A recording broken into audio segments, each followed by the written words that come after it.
Everybody really has this idea that being a writer is this nice, relaxing thing. You get to sit down and come up with a whole bunch of really cool ideas and tell a great story. It just sits and flows. There's really no effort to it. You don't sweat.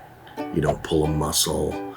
You don't have to worry about breaking anything, spraining anything, The worst you have to worry about is carpal tunnel syndrome. Newsflash, there's a good share of anxiety that goes into writing. When I decided I wanted to do it, I had this idea that it was going to be a glorified version of all my creative writing experiments. All the classes I had in high school and elementary school where you were sitting going to do creative writing. You were just going to use your imagination and let your imagination flow, and this was going to be so great.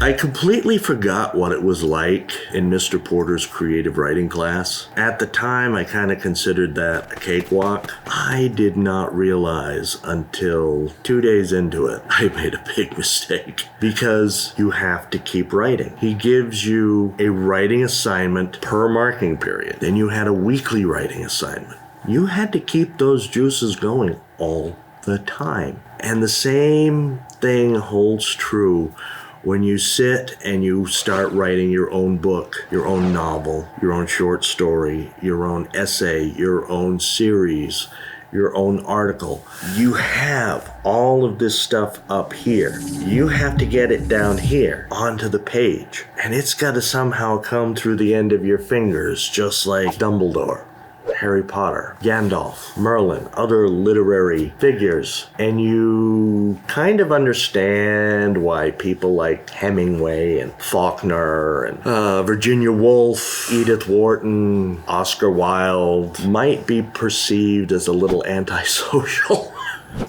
Because it can be frustrating. You know what you want to say. You can almost say it, but then you've got other people coming along and bugging you. It gets frustrating, and sometimes you get in your own way. So there's a lot of anxiety that comes by it. And you're always wondering, am I going to make it big? Am I going to become a New York Times bestseller? Am I going to be even picked up? That's the other thing that you sit and sweat about. And am I going to pull it off? And you decide that moment you're about to dive into the pool, about to take the plunge into the lake, you're about to ride a bike for the first time, you're about to get on the roller coaster, you're about to do anything, you feel all those butterflies in your stomach. And you understand what they're talking about when they talk about fight or flight. You sit and you realize that you're feeling both at the same time. Then you decide, heck with it, let's go.